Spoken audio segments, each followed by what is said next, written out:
Assalamu alaikum wa rahmatullahi wa barakatuh. Donc, c'est la première vidéo d'un jour un kitab. J'espère que le format vidéo vous plaira. Ça va me permettre de pouvoir en dire un peu plus que par écrit. Donc, le livre du jour, c'est Al-Fiqh Al-Muyassar. Donc, c'est un livre très connu. Donc, comme son nom l'indique, c'est un livre de fiqh simplifié. Ça a été fait par un groupe de savants. Alors, pour être honnête, je ne sais pas qui ils sont, mais ça n'empêche que c'est un livre qui est fiable, bi'idhnillah, et qui est reconnu comme tel. D'ailleurs, on peut voir, il y a la préface de Cheikh Saleh al-Cheikh, hafidhahullah.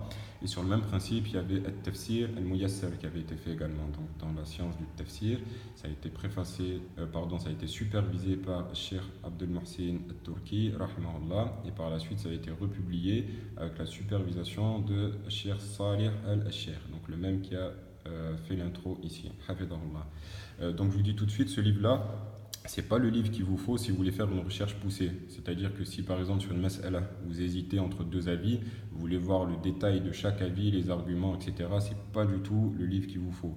Là, c'est un livre qui est simplifié et c'est ça qui est bien parce que parfois, c'est bien d'avoir des livres où on a tous les détails, etc., mais parfois, c'est pas ce qu'on veut. Parfois, on veut simplement faire une petite recherche rapide sur un sujet précis et on veut regarder ce qui se dit. Par exemple, aujourd'hui, c'était l'Aïd. Si je veux aller au chapitre de Zakat, je vais chercher Zakat al-Fitr et je vais avoir un petit résumé et ça me suffit amplement. On peut voir d'ailleurs l'épaisseur du livre, donc c'est pas un gros tome, donc ça vous en dit quand même un peu plus sur la manière dont ça a été fait, à savoir un style très concis.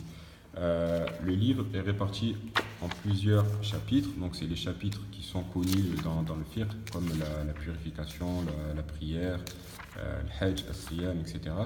Et dans chaque chapitre, on a diverses mas'ala. Donc je vais essayer de trouver un chapitre qui est au début. Donc là, ça doit être Khamis. Donc ça devrait être par là normalement. Voilà. Donc ici, c'est le Kitab al-Zakat. Donc le Kitab al-Zakat, il est divisé, on le voit ici, en 6 babs.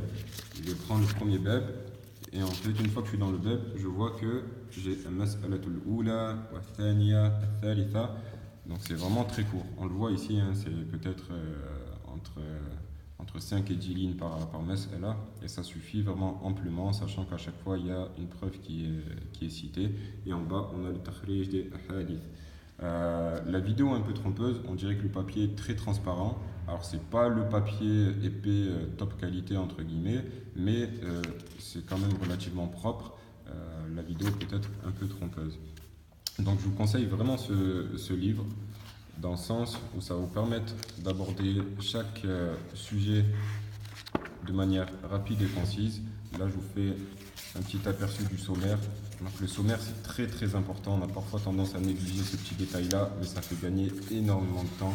On le voit ici, j'ai le détail à chaque fois de chaque chapitre et chaque bab avec les mas'ala, ça me renvoie vers les pages. C'est vraiment un gain de temps. Je vous conseille vraiment ce livre. Si vous avez besoin de plus d'informations, si vous désirez le procurer, n'hésitez pas à me contacter. On entend les den, alhamdulillah. Allahu Akbar. Ça fait partie de la chance, alhamdulillah, d'être dans un pays musulman. Et je souhaite que Allah Azza wa Jal vous facilite la hijra. Wassalamu alaikum wa rahmatullahi wa barakatuh.